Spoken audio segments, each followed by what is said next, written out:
రావటం చాలా తప్పు అశ్విన్. నీ కోసం వచ్చానని నేను నీతో చెప్పానా? మరెవరి కోసం వచ్చావు? నీ కడుపులో పెరుగుతున్న బిడ్డ కోసం.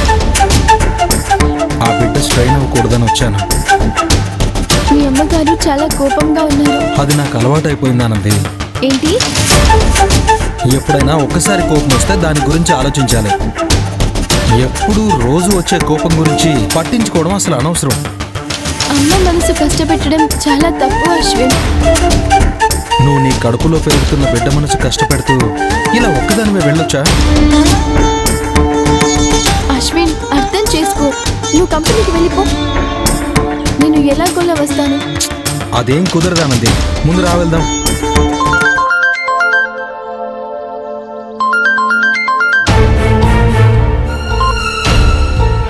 చెప్పమ్మా.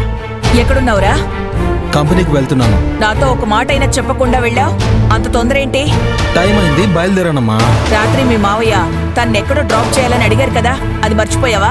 నాకు గుర్తుంది. మరెలా వెళ్ళావురా? మావయ్య ఎలాగైనా వెళ్ళగలరమ్మా. కానీ ఏంట్రా కానీ? మావయ్య రెడీ అయ్యి నీకోసం చూస్తున్నారా?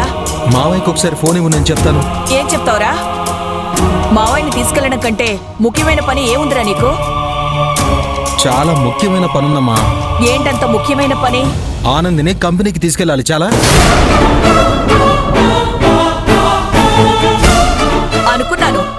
అనుకున్నానురా.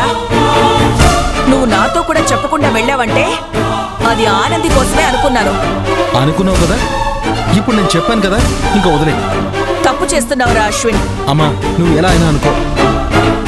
ఆనందిని కంపెనీకి తీసుకెళ్లడం, తిరిగి సాయంత్రం హాస్టల్ దగ్గర డ్రాప్ చేయడం అది నా బాధ్యత.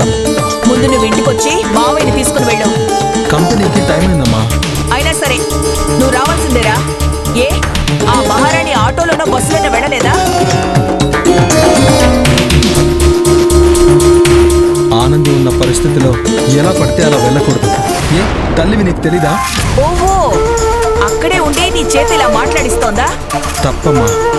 ఒకళ్ళ మీద ఇలా నిందలు వేయడం చాలా తప్పు. మావయ్యకి నేను చెప్పుకుంటా ఉంటాను. టైం అయింది. ఒరే